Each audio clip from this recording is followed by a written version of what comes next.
Hello everyone, welcome back to the channel.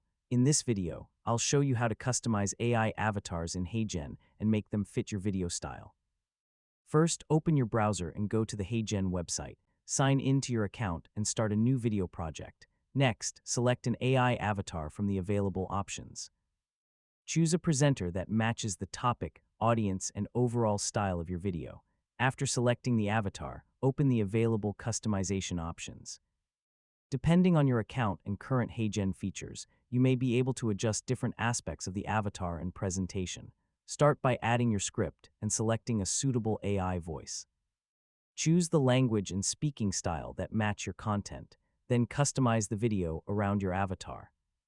You can adjust the background, layout, text, and other visual elements to create a consistent presentation.